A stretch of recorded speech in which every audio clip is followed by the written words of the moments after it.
Olá todo mundo, eu espero que vocês estejam bem. Bem-vindos e bem-vindas a mais uma videoaula, na qual a gente vai tratar sobre o funcionamento do corpo humano. Na videoaula de hoje, a gente vai falar sobre o sistema circulatório, esse importante sistema que garante que todas as células do nosso organismo vão ter todos os nutrientes que precisam, como glicose, aminoácidos, ácidos graxos, colesterol, vitaminas, minerais. Vai garantir que todas as células tenham oxigênio suficiente para realizar suas atividades metabólicas. E ainda vai permitir que células e proteínas de defesa eliminem de maneira altamente eficiente invasores do nosso organismo. O sistema circulatório é formado por uma enorme rede de canais que conduzem o sangue, chamados vasos sanguíneos, e por um órgão bombeador principal, que é o coração. Os maiores vasos sanguíneos do nosso corpo são as artérias e as veias. De uma maneira bem simplificada, artérias são vasos sanguíneos que conduzem o sangue que sai do coração e veias são vasos sanguíneos que trazem o sangue de volta para o coração. A artéria do coração sai, veia para o coração vai. Olha esse desenho para ver se eu consigo ser claro. Esse aqui é o coração. Daqui de cima sai uma artéria grandona chamada artéria aorta, que se ramifica muito e leva o sangue para a cabeça, os braços, as pernas, as vísceras. Logo aqui atrás sai uma outra artéria grandona que se chama artéria pulmonar.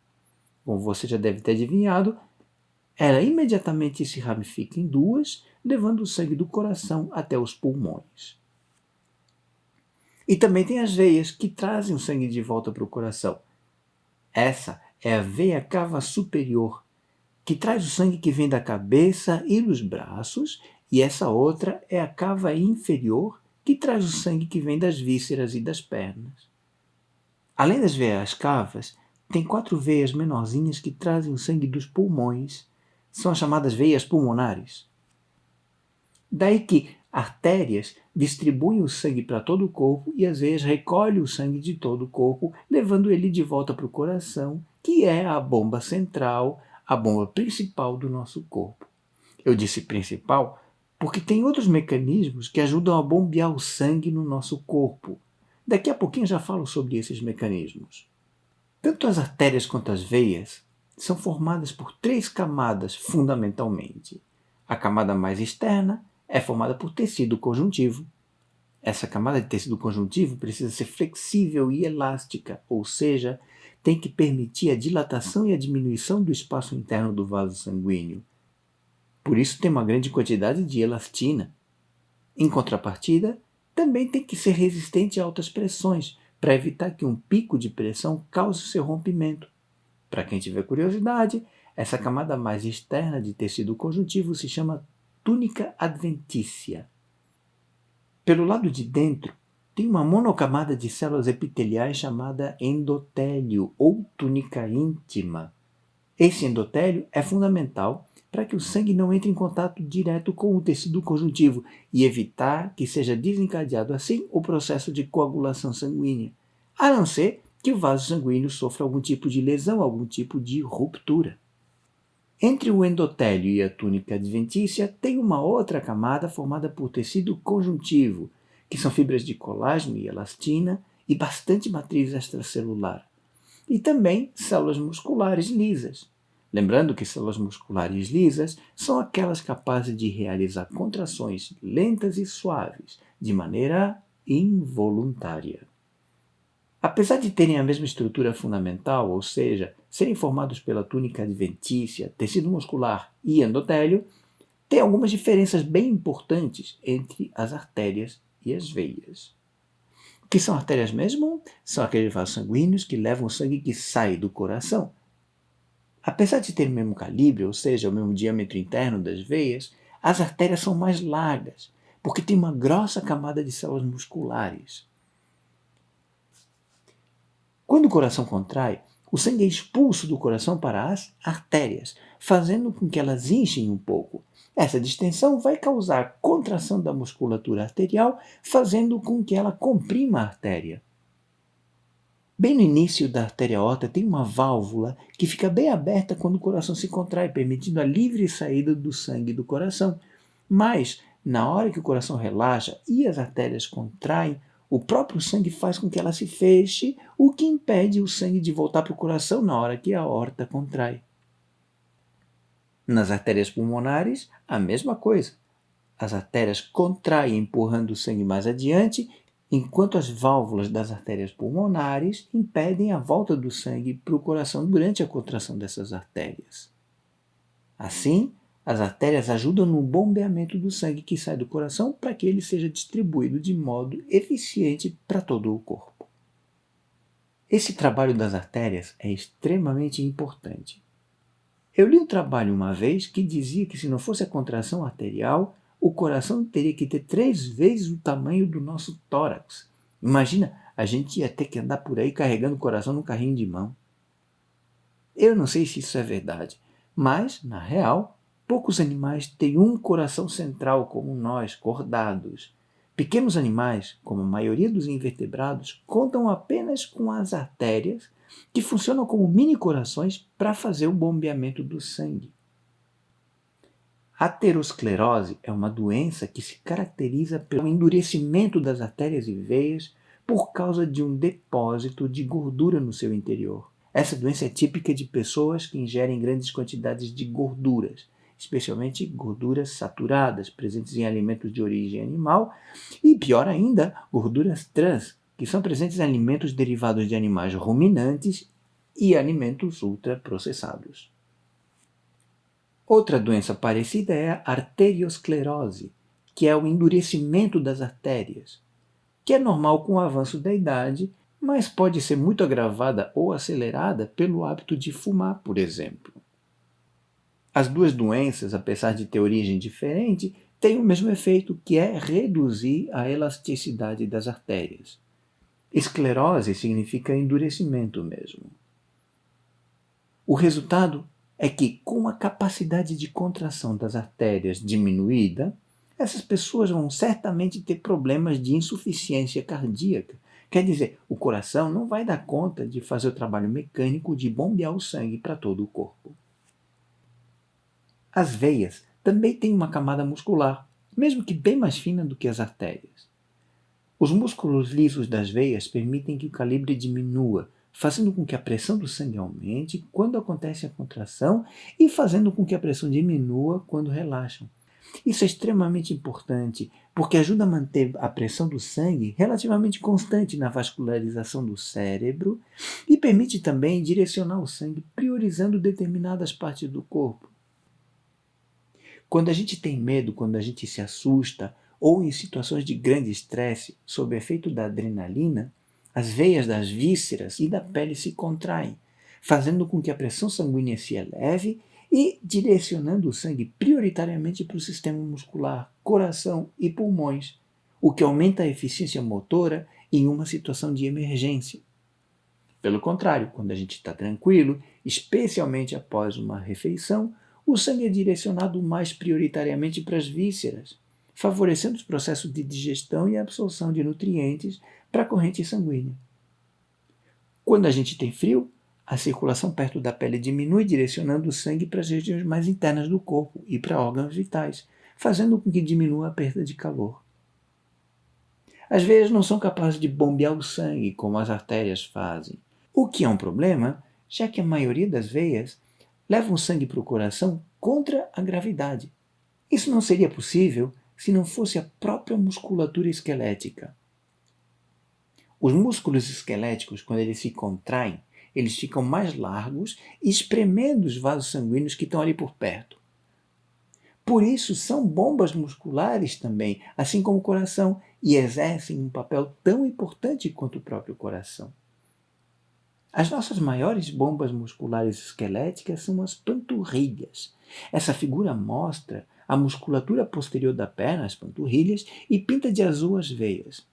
Azul claro são as veias mais superficiais e azul escuro são as veias mais profundas. E daí, olha o que acontece quando a gente contrai a panturrilha. Essas veias são exprimidas e o sangue é empurrado para cima. Daí o músculo contrai, As veias são comprimidas, o sangue flui de volta para o coração e aí acabaram-se todos os nossos problemas, né?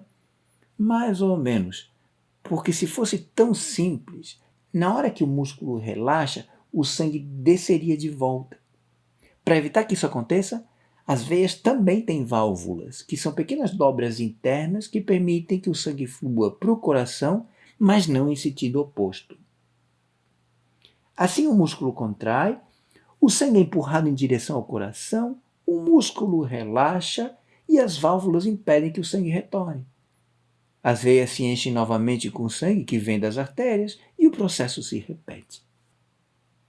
Para garantir que o sangue chegue a todos os tecidos de todos os órgãos, ou seja, todas as células do corpo, as artérias vão se ramificando em artérias menores, que se ramificam em artérias ainda menores, chamadas arteríolas, que se ramificam também formando arteríolas ainda menores e vão se ramificando até que o sangue chega a vasos sanguíneos ultrafinos chamados vasos capilares.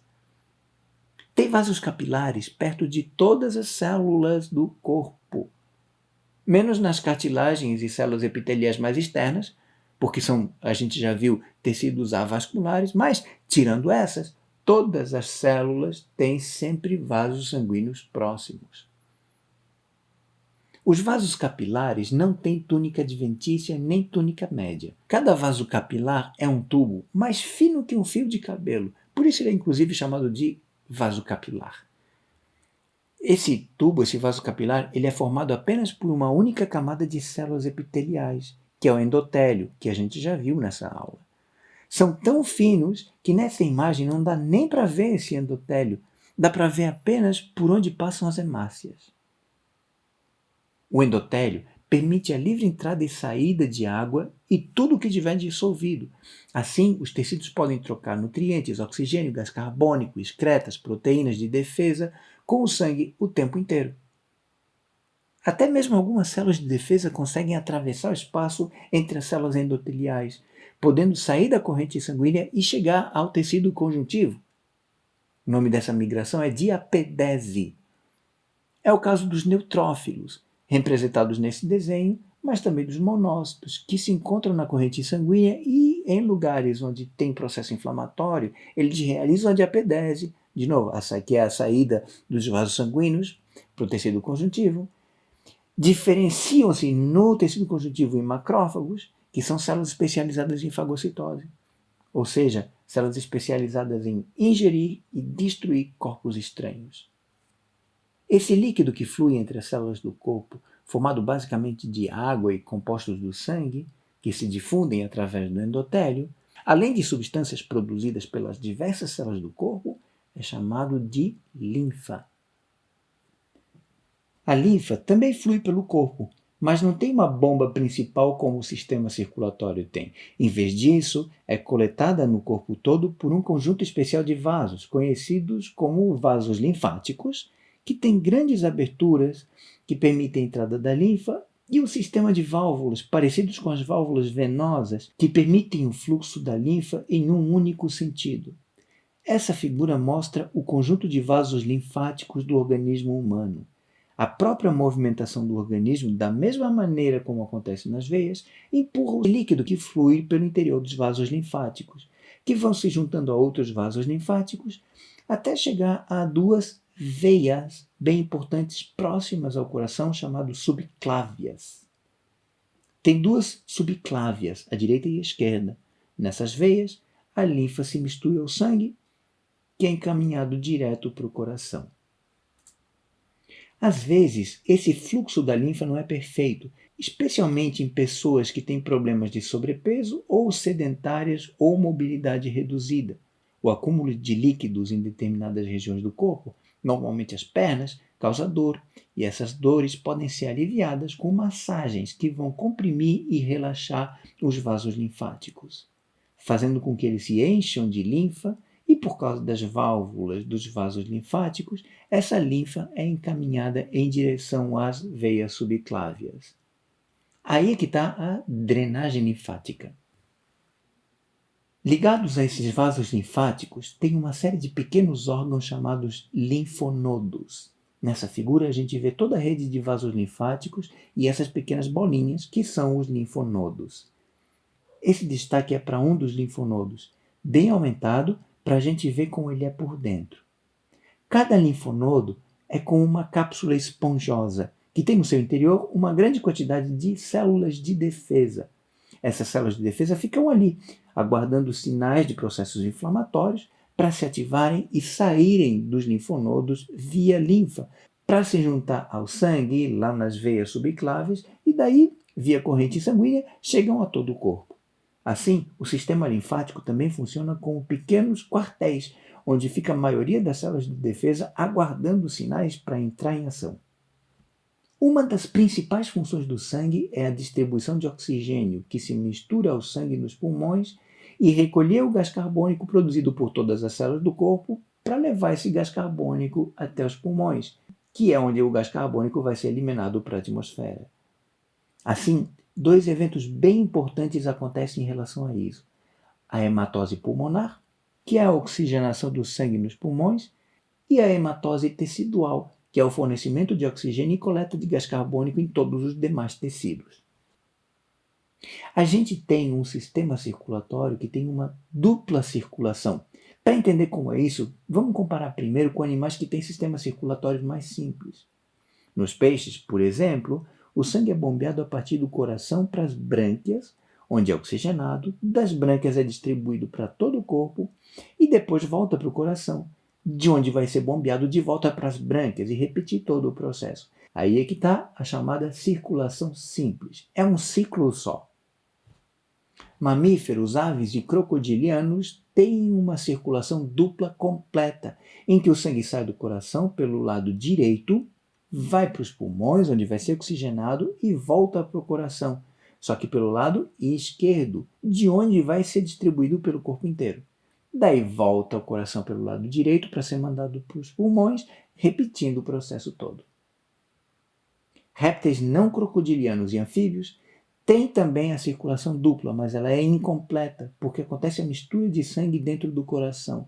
Eu não vou entrar em muitos detalhes sobre isso, porque não é assunto da aula de hoje. Por enquanto, o importante para a gente é o seguinte: vamos lembrar que o sangue que sai do coração pelo lado direito é conduzido aos pulmões. Essa imagem aqui mostra o coração visto por trás. Daí dá para ver direitinho todas as artérias e veias que se conectam diretamente a ele. Lado esquerdo, lado direito. O sangue que sai do coração sai sempre por artérias. A artéria que leva o sangue aos pulmões é chamada artéria pulmonar, que imediatamente se ramifica em duas: a artéria pulmonar esquerda e a artéria pulmonar direita, que conduzem o sangue para cada um dos pulmões. Nos pulmões, acontece a hematose pulmonar, o sangue fica rico em oxigênio e com pouco gás carbônico, e volta para o coração. A hemoglobina presente nas hemácias, quando saturada de oxigênio, fica mais avermelhada. Por isso o sangue fica de uma cor vermelha mais viva quando recebe oxigênio nos pulmões. Daí esse sangue rico em oxigênio, mais avermelhado, é levado de volta para o coração.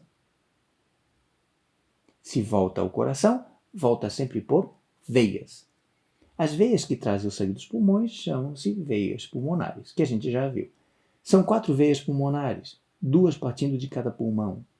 Tá aí, essa é a pequena circulação, é a circulação pulmonar. O sangue sai do coração pelo lado direito, pelas artérias pulmonares, é oxigenado nos pulmões, volta para o coração pelo lado esquerdo, através das veias pulmonares. A partir daí, o sangue vai sair por uma artéria, que é a maior artéria do nosso corpo, chamada artéria aorta. Essa artéria aorta ramifica-se várias vezes e leva o sangue rico em oxigênio para todas as células do corpo, inclusive células do próprio coração. Curiosamente, as células do coração não utilizam o sangue que está fluindo no interior dele para nutrição e oxigenação. É fácil entender por quê. Para usar esse sangue, o revestimento interno do coração teria que ser altamente poroso, frágil, não suportaria as altas pressões que tem no interior do coração para bombear o sangue. Em vez disso, uma pequena ramificação da aorta vai fazer a irrigação do coração. As artérias que irrigam o coração são chamadas artérias coronárias, porque lembram uma coroa ao redor do coração, como a gente vê nessa figura. Tem as artérias coronárias que estão pintadas de vermelho e as veias coronárias que estão pintadas em azul. Assim como o coração, todas as células do corpo são abastecidas de sangue via artérias que se ramificam até vasos capilares, onde acontece a hematose tecidual, quer dizer, a entrega do oxigênio para as células e recoleta do gás carbônico produzido pelos tecidos. Daí os vasos capilares se juntam com outros capilares que vão se juntando formando vênulas, que se juntam formando veias cada vez maiores até chegar às veias cavas. A veia cava superior e a veia cava inferior, que trazem o sangue de volta para o coração, pelo lado direito, de onde vai ser conduzido de volta para os pulmões. Essa é a grande circulação, ou circulação sistêmica.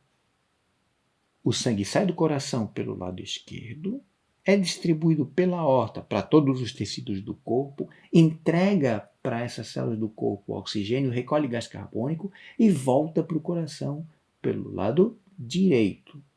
Fechou a circulação sistêmica. Uma coisa interessante para se notar é que a maioria das artérias é da circulação sistêmica. Quer dizer, a maioria das artérias transporta sangue rico em oxigênio para os demais tecidos do corpo. Por causa disso, o sangue rico em oxigênio é também chamado de sangue arterial. E atenção para a pergunta que causa confusão em muita gente. Sangue arterial corre pelas artérias. Correto? Só que não está correto. Sangue arterial é sangue rico em oxigênio, ok? Vou até repetir essa. Sangue arterial é sangue rico em oxigênio. Quase todas as artérias transportam sangue arterial, mas tem uma exceção que é a artéria pulmonar.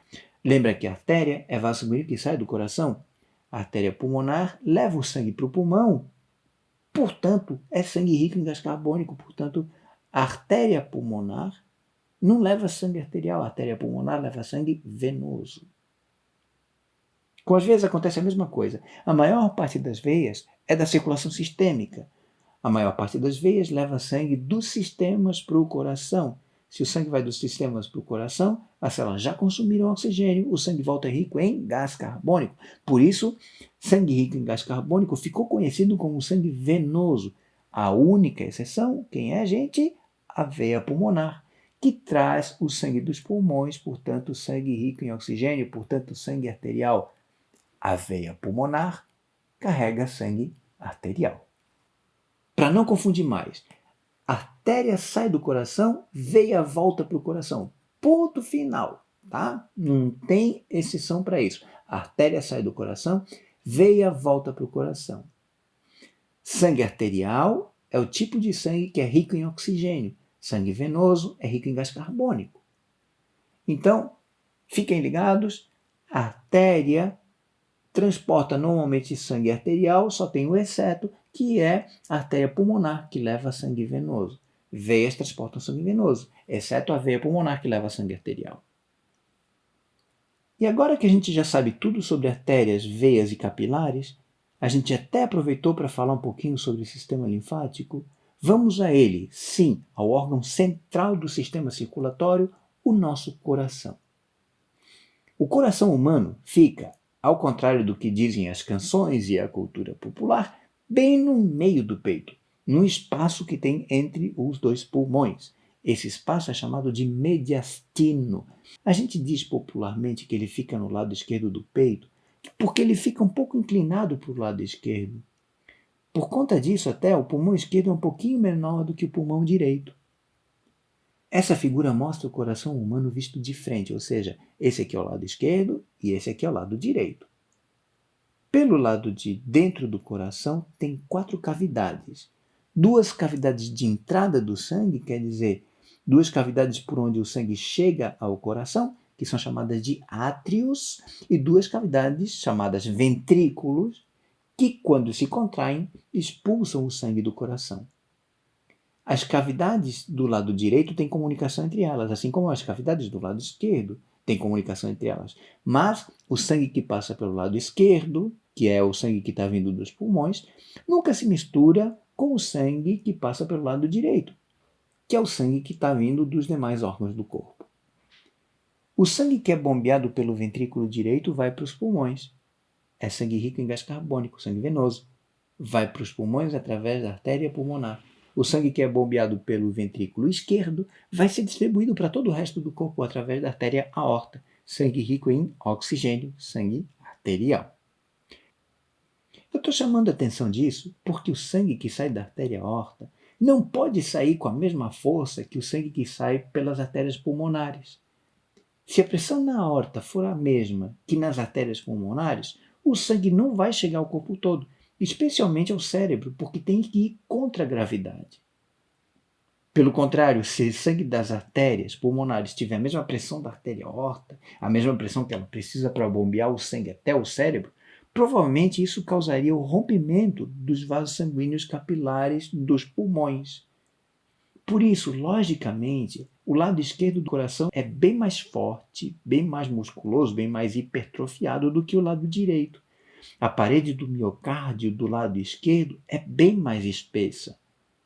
Por isso também é que o coração é voltado para o lado esquerdo e por isso também que ele é melhor ouvido do lado esquerdo do peito.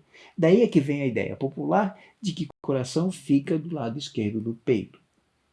Mesmo a gente sabendo agora que na real ele fica bem no meio, no mediastino, apenas um pouco voltado para o lado esquerdo. O sangue chega aos átrios, que, quando cheios, se contraem e causam uma contração imediata dos ventrículos, ou quase imediata, com atraso de centésimos de segundo. Daí o sangue é bombeado para fora do coração e sai pelas artérias. As válvulas venosas, que são as válvulas presentes nas veias cavas e nas veias pulmonares, impedem o retorno do sangue para as veias, enquanto as válvulas que têm entre os átrios e ventrículos impedem o retorno dos ventrículos para os átrios. Essas válvulas que ficam entre os átrios e ventrículos são como folhas de tecido conjuntivo tendíneo, tecido conjuntivo propriamente dito denso, que ficam presas através de cordas tendíneas a papilas musculares do coração na parte de baixo do ventrículo. Quando essas papilas contraem, elas puxam as válvulas, mantendo elas unidas, impedindo o sangue de voltar para os átrios. O próprio sangue faz com que essas válvulas se estiquem, que nem paraquedas, trancando totalmente a passagem. Como mostra esse outro desenho que representa as válvulas que estão fechadas no momento da contração do coração, vistas do lado de cima. Vamos prestar atenção nos lados do coração, lado esquerdo e lado direito. Vocês já conseguem reconhecer o lado esquerdo com facilidade, porque a musculatura é mais espessa. No lado direito do coração, a válvula cardíaca é formada por 3 folhas, também chamadas de cúspides, e por isso é chamada de válvula tricúspide. A válvula do lado esquerdo é formada por 2 cúspides, por isso é chamada de válvula bicúspide, mas também pode ser chamada de válvula mitral. Está ela aqui, também fechada, no momento da sístole. A contração dos músculos cardíacos é chamada de sístole e é seguida por um relaxamento que é necessário para o sangue continuar fluindo para o coração a partir das veias cavas e pulmonares. Esse relaxamento é chamado de diástole. Então, quando o coração contrai, expulsando o sangue do seu interior para as artérias, sístole. Quando ele relaxa, permitindo a entrada de mais sangue vindo das veias, diástole. Quando o coração se contrai, as válvulas das veias cavas, das veias pulmonares, assim como as válvulas cardíacas, se fecham abruptamente e isso gera o som da primeira batida do coração. Acontece que, como a gente viu, quando o coração contrai, o sangue é expulso pelas artérias, a artéria aorta e a artéria pulmonar. Logo em seguida, o coração relaxa, diástole, e as artérias vão se contrair. E para o sangue não voltar para o interior do coração, a gente tem as válvulas arteriais. Por isso, quando acontece a diástole, as válvulas arteriais tensionam, gerando o som da segunda batida do coração. Olha aí, sístole. As válvulas mitral e tricúspide se fecham, impedindo que o sangue volte dos ventrículos para os átrios. Na diástole, as válvulas mitral e tricúspide se abrem para deixar mais sangue fluir dos átrios para os ventrículos, enquanto as válvulas pulmonar e aórtica se fecham, impedindo a volta do sangue dessas artérias para o coração. Sístole, diástole, sístole, diástole, tum-tum, tum-tum, são as batidas do coração. Quando o médico faz a ausculta do coração, com a ajuda de um estetoscópio, ele vai auscultar diferentes regiões do tórax. Dependendo da região, por causa da ressonância da caixa torácica, dá para ouvir melhor uma das válvulas, e em outras regiões, outros lugares, dá para ouvir melhor outras válvulas. Assim, o médico cardiologista, com o estetoscópio, consegue verificar se tem válvulas que não estão funcionando direito e sabe direitinho qual é a válvula que não está funcionando bem. É claro que isso não é suficiente para um diagnóstico conclusivo, mas é sempre o primeiro indicativo, que vai conduzir a exames mais aprofundados depois. A pergunta normal agora é: como acontece a coordenação das batidas do coração? Quem é que controla isso? A resposta automática tende a ser: é o cérebro, mas na real não é bem assim. O coração só pode fazer a sístole quando tiver sangue suficiente no seu interior. Senão, não adianta nada contrair. O cérebro apenas interfere na frequência e intensidade da contração do coração através de mecanismos indiretos. A coordenação mesmo do coração, o que controla mesmo o momento de cada sístole e cada diástole, é feita por uma rede nervosa que é do próprio coração. Na parte superior do átrio direito, tem um centro de controle chamado nódulo sinusal, que na figura está indicado pelo número 1. Esse nódulo sinusal é um grupinho de células neuronais que percebem quando os átrios se enchem o suficiente de sangue e enviam um sinal que promove a contração da musculatura dos dois átrios ao mesmo tempo. Aí, o sangue dos átrios vai para os ventrículos.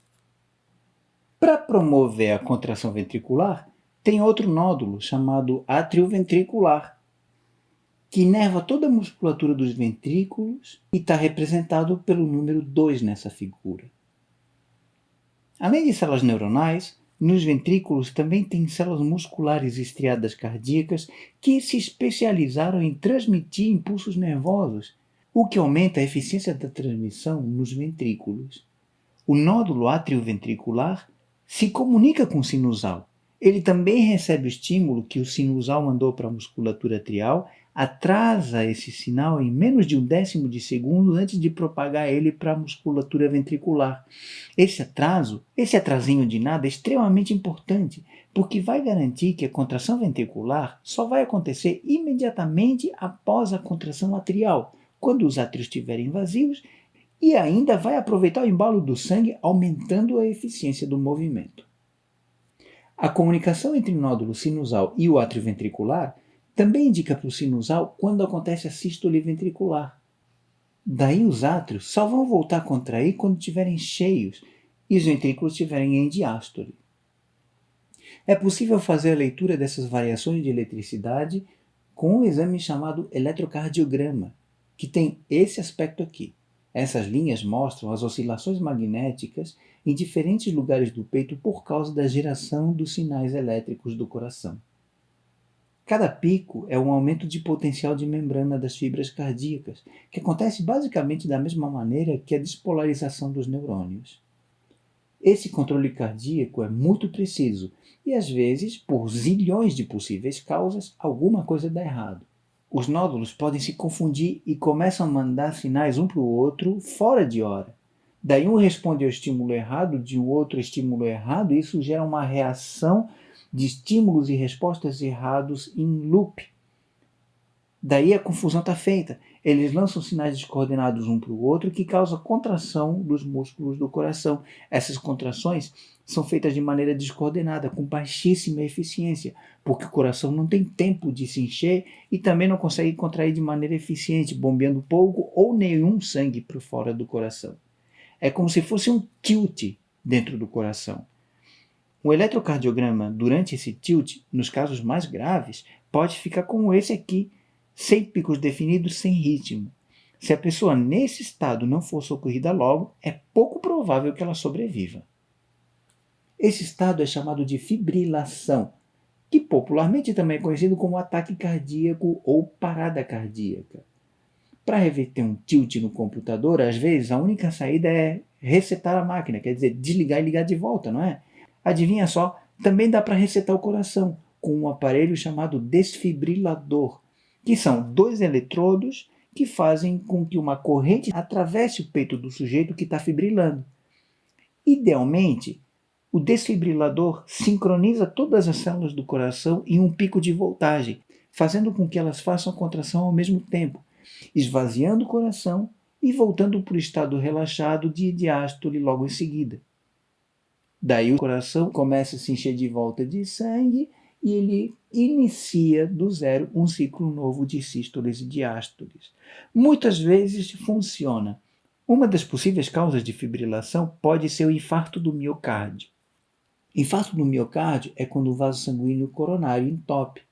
Também tem um monte de possíveis causas para esse entupimento, mas uma bem comum é a trombose. Trombose é a formação de um coágulo de sangue dentro dos vasos sanguíneos. Quando a gente se machuca, o sangue coagula, quer dizer, fica sólido. Isso é fundamental para estancar hemorragias. A gente não sobreviveria há muito tempo se não fosse esse mecanismo. O problema é que, às vezes, essa coagulação pode estar desregulada, formando pequenos coágulos dentro da corrente sanguínea, mesmo que não tenha lesão nenhuma.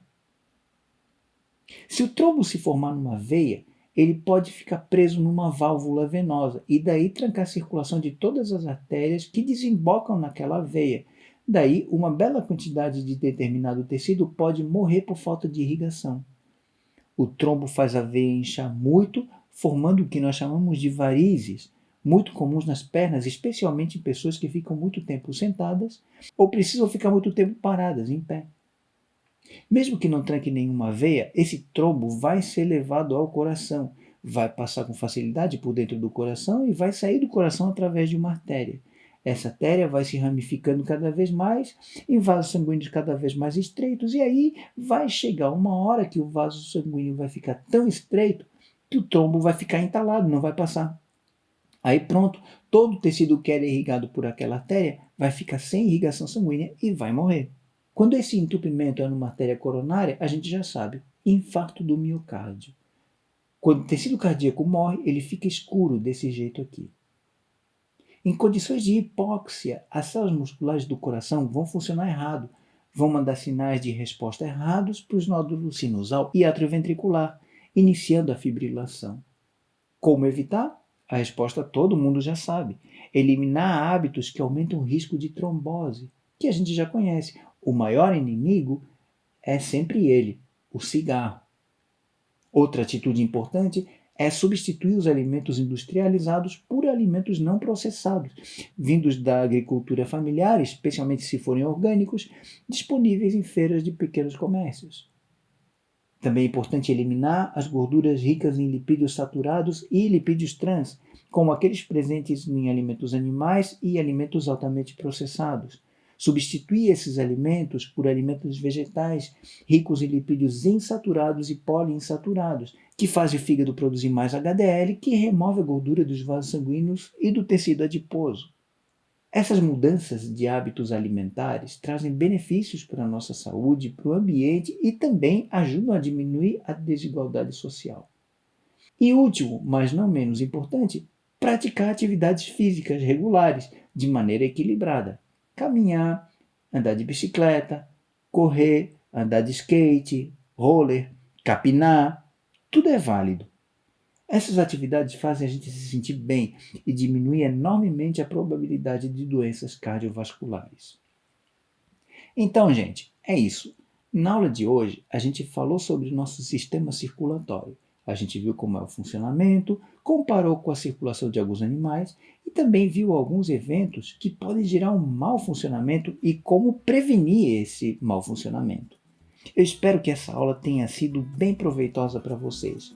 Aquele abraço e cuidem-se muito!